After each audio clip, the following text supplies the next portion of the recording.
So then let's consider first of all, what is a mind in the grip of vicious circles? Well, one of the most obvious instances that we all know is the phenomenon of worry.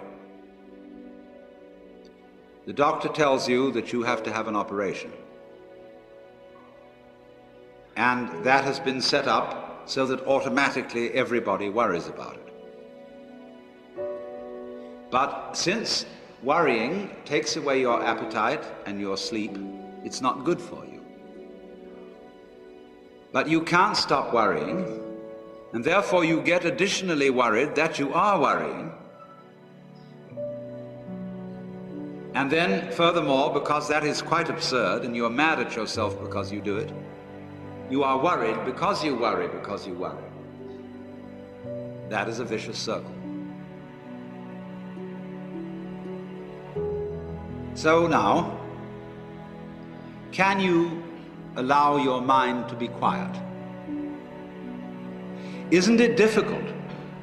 Because the mind seems to be like a monkey, jumping up and down and jabbering all the time. Once you've learned to think, you can't stop.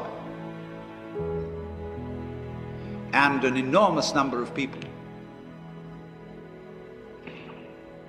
devote their lives to keeping their minds busy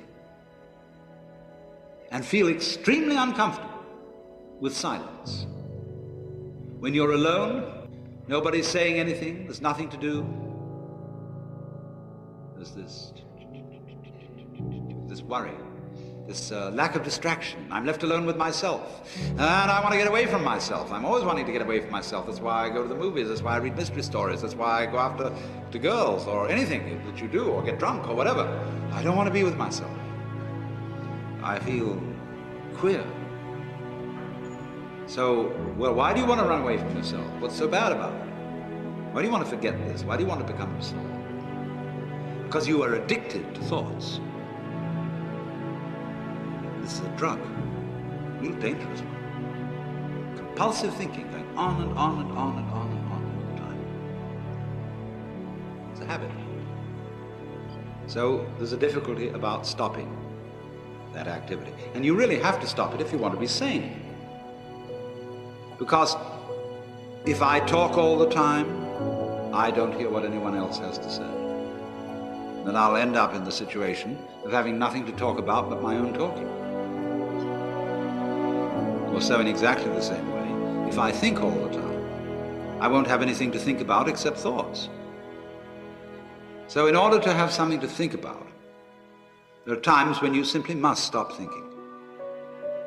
Well, how do you do that? The first rule is don't try to. Because if you do, you will be like someone trying to make rough water smooth with a flat iron. And all that will do will stir it up.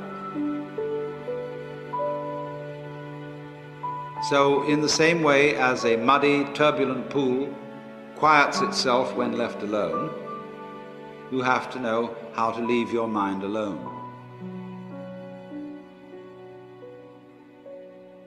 It will quiet itself.